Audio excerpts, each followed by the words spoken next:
안녕하세요. 절대값집 외명품 PD 한PD입니다.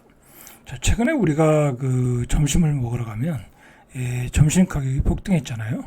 그런데 가만히 보면은 예를 들어 이제 꼬다리 냉면 같은 걸 먹으러 가면은 이 꼬다리의 양이 줄었어. 그러니까 가격은 작년보다 10%에서 20% 올랐는데 꼬다리의 양이 줄었더라. 자, 그러면 어떻게 되겠어요? 다음에 안 가겠죠? 그죠? 그렇게 안 가더라고요. 그래서 경기 불황이 오더라고. 가게가 장사가 안 되고. 자, 음식을 파는 입장에서는 어쩔 수 없는 것 같아요. 그분들도 뭐 나름대로 사정이 있지 않겠어요? 그렇다고 막 퍼줄 수도 없는 거고. 그렇다고 가격을 더 올려야 되는데. 그죠? 예를 들어 10%만 올리면 그래도 갈 수 있는데 20% 30% 올리니까 올릴 수도 없는 거고. 이게 서로가 지금 고욕지책이 돼버린 것 같아. 자, 지금 이제 문제가 우리 인플레이션에 이제 큰 쓰나미 같은 물결이 닥치고 있다. 그런 것이 지금 문제인데, 지금 미국과 중국의 무역 전쟁이 시작이 됐어요. 자, 요즘 중국이 뭐가 문제냐면 막 그냥 저가 제품들을 쏟아내는 거야. 이 중국의 경기가 안 좋다 보니까. 그냥 여기는 뭐 가진 게 노동력하고 원료잖아요. 그냥 세계의 공급망에 저가 제품을 쏟아내고 있는 거야. 자, 그러다 보니까 그쪽의 산업들이 중국에 쏟아내는 산업들은 그냥 다 맛이 가는 거야. 그죠? 우리 같은 경우에 뭐 LCD 산업, 그다음에 태양광 산업, 그죠? 다 맛이 가잖아요.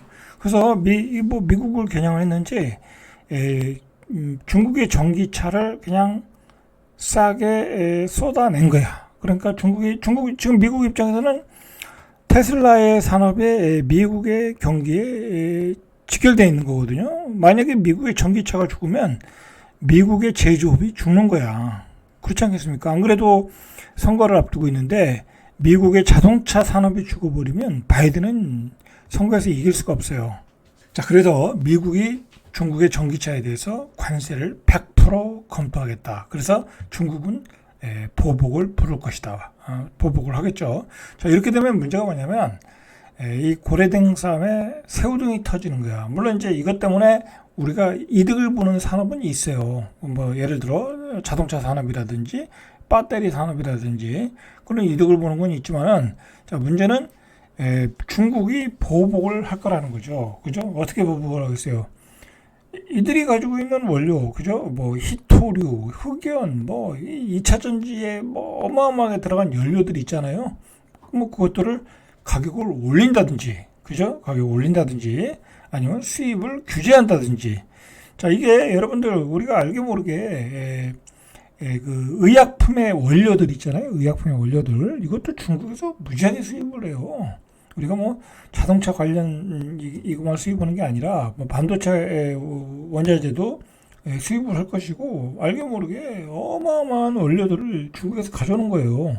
자, 그런데 중국이 보복으로 나온다고 하면 이거 인플레이션이 가속화될 수 있다라는 거야. 그죠? 우리가 미국과 중국의 무역 전쟁은 그런 의미가 있는 거예요. 인플레이션이 가속될 수 있다. 라는 거죠. 문제는 뭐 우리가 자동차 산업이나 배터리 산업이나 태양광에서 이득을 보는 게 문제가 아니라 우리 물가가 올라갈 수 있다라는 거. 우리 물가가. 자, 어쨌든 중국산 전기차의 최대 100% 그리고 태양광 배터리 등에도 관세를 검토 중이다라는 거예요. 자, 미국의 선택은 어쩔 수 없어요. 그죠? 이 중국이 지나가면 그 산업은 그냥 중국 제품으로 초토화되는 거야. 당해낼 수가 없는 거야. 당해낼 수가.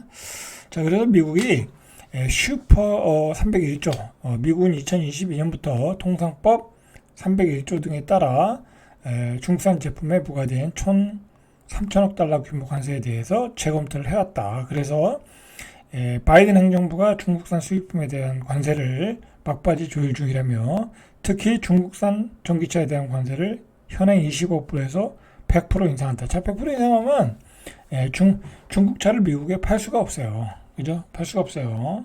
뭐 남아야 팔지. 아무리 뭐 싸게 판다고 해도.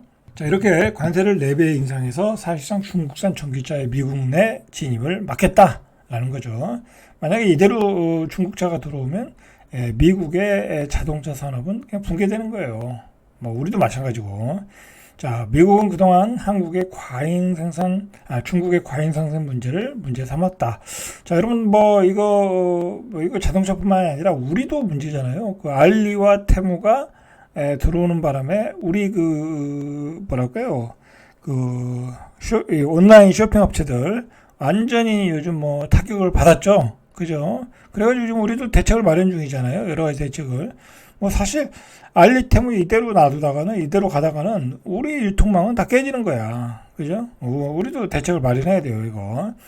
중국이 전기차 제조업체들에게 막대한 보조금을 지급해서 저가 생산을 유도함으로써 공정 경쟁을 저해한다.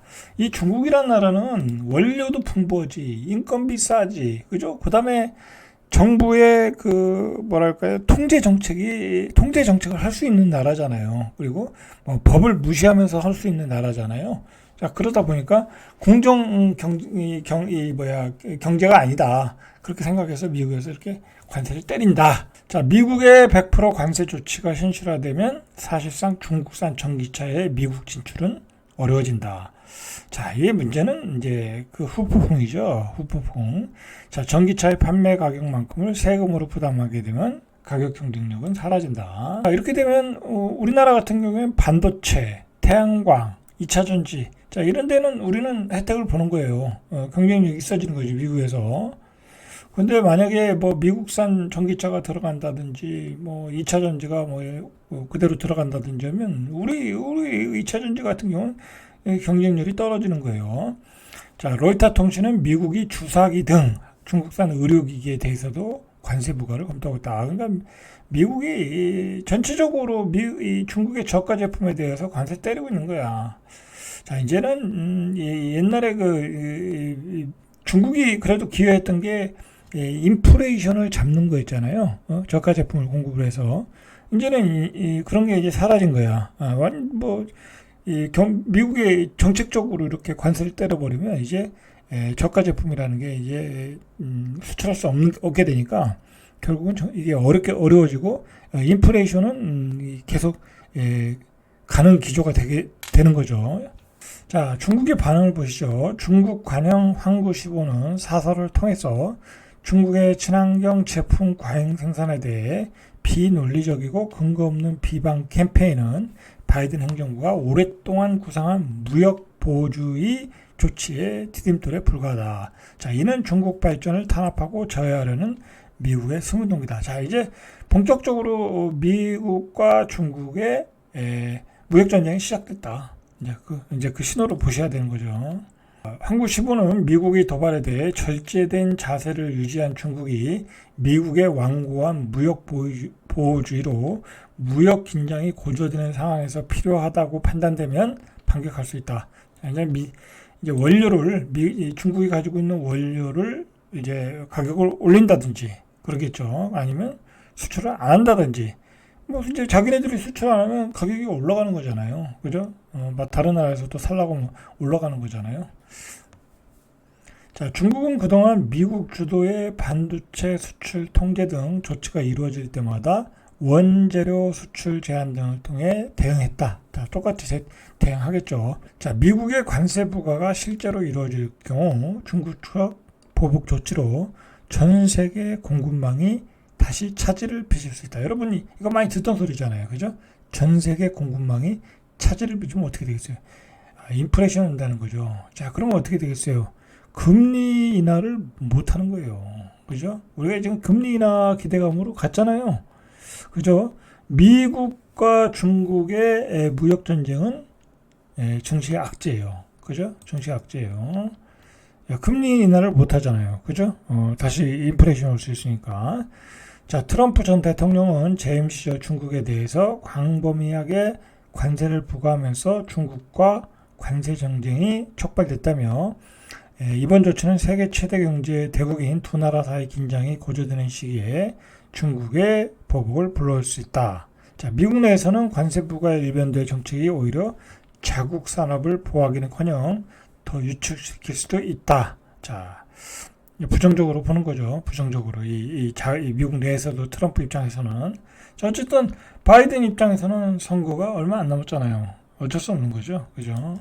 자, 우리 배터리 업체는 간접적인 이익은 기대된다. 중국차 완성차 업체에 공급하는 한국산 배터리가 없어 미국의 대중관세 인상에 따른 피해가 없다는 점도 호재이다.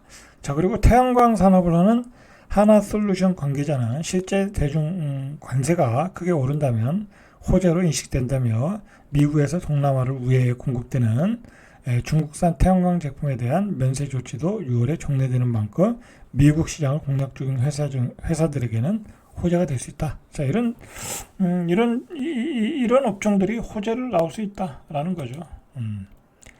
자, 어쨌든 이 물가가 오른다는 거잖아요. 물가가 오른다. 물가가 저가 제품도 안 팔게 하고, 그 다음에 원재료 가격도 공급망 차질이 오게 되고, 물가가 오른다. 그러면 금리나 기대감이 지금 자꾸 사라지고 있잖아요. 지금 연준에서도 지금 연준도 당분간 금리 동결 기조예요. 그죠? 연준도 당분간 금리 동결 기조. 그러면 더 한층 강화되겠죠, 이게. 또는 인상 얘기도 나올 수 있어요. 또 이 CPI가 떨어지지 않으면, 소비자 물가 지수가 떨어지지 않으면, 근데 연준의 기조도 더 단단해질 수 있다는 거죠. 그죠? 현재도 동결 기조인데 앞으로도 동결 기조로 갈 수 있다는 거죠. 또는 인상 기조로 갈 수 있다는 거죠. 최근 10명의 연준 고위 인사들이 연설에 나선 가운데 금리나 가능성을 내비친 이유는 단 2명. 나머지들은 매파이거나 중도로 가고 있다는 그 입장들이. 그래서 금리나 시점이 자꾸 밀려지고 있어요. 미중의 무역 전쟁은 인하 시점을 더 뒤로 미루겠죠. 자, 이런 가운데 또 한 가지 뉴스가 나왔어요. 무슨 뉴스냐면, 제가 예전부터 얘기했지만 기후변화 때문에 이 플랜테이션, 그죠? 이 우리 먹거리, 푸드 플랜테이션이 일어나고 있다라는 거죠. 자, 그게 우리 점심값을 막 올리고 있는 거잖아요. 그죠? 식자재 가격들을 올리고 있으니까.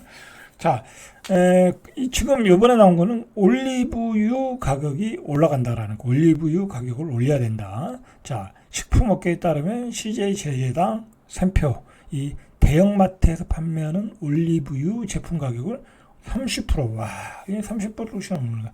이걸 이 올리브유의 원자재를 재배하는 원유를 재배하는 그 스페인, 포르투갈, 자, 그런 나라들이 기후 변화 때문에 이 생산량이 줄어들었다라고 그래요. 그래서 할 수 없이 30%를 올린다고 각 유통사에 통보했다라는 거죠. 자, 여러분들 이 올리브유를 올리면 이것 가지고 닭 튀기는 회사가 있거든요. BBQ인가 있거든요.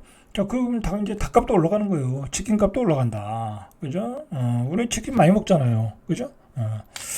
자, 이거 참 큰일 났어요. 그죠? 이제 뭐 할 수 없어요. 뭐 가격이 올라가는 거는 이제 시대의 흐름 같아. 그죠? 뭐 우리가 아끼고 절약하고 뭐 그렇게 살아야지. 예전같이 살 수 없잖아요. 그죠? 자, 이번 올리브유 가격 인상은 국제 올리브유 가격 급등에 따른 것이다. 업계에 따르면 국제 올리브유 가격은 1년 새 40% 올랐다라는 거죠.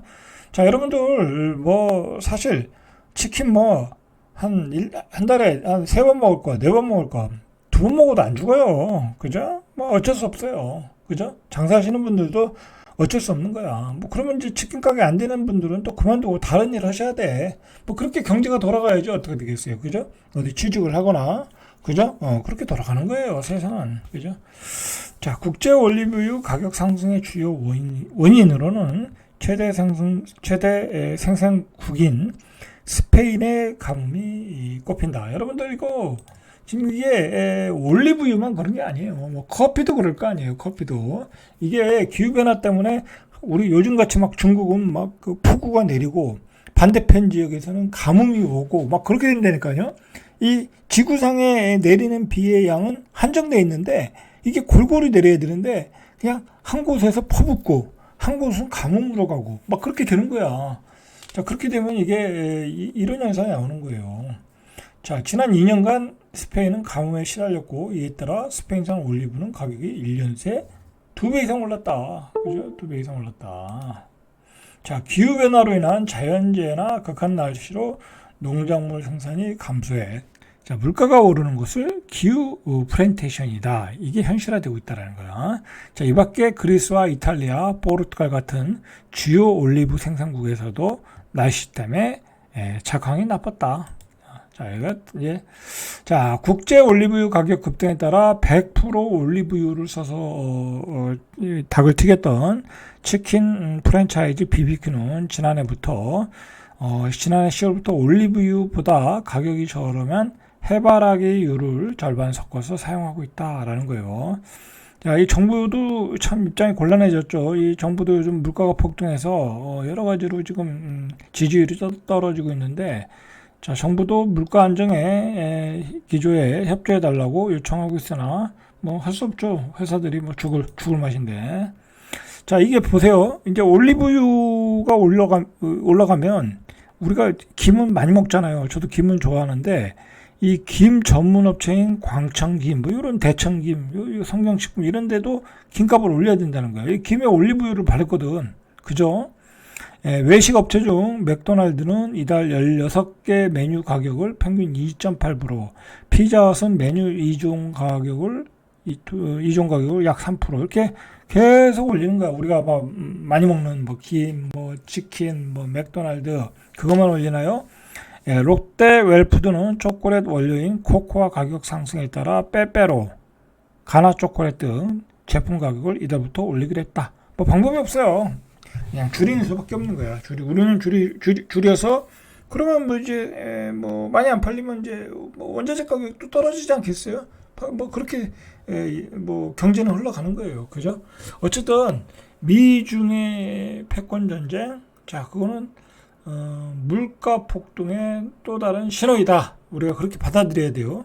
자 그러면 그동안 또 물가 폭등 때문에 금리 인하를 못하겠다, 어렵겠다, 자꾸 뒤로 딜레이 되던 게 더 딜레이 될 가능성이 있다라는 거죠. 그리고 주식시장에는 이거는 악재로 받아들일 수 있다. 그죠? 이제 주식이 올라가기가 쉽지 않겠죠. 제가 얘기했듯이 박스권, 그죠? 이제 박스권이에요. 박스권의 종목 장세, 그죠? 그런 기조로 갈 수밖에 없어요. 뭐 이 상황에서 금리 인하를 할 수가 없잖아요. 그죠? 자, 잘때갑TV의 명품 PD 한PD였습니다.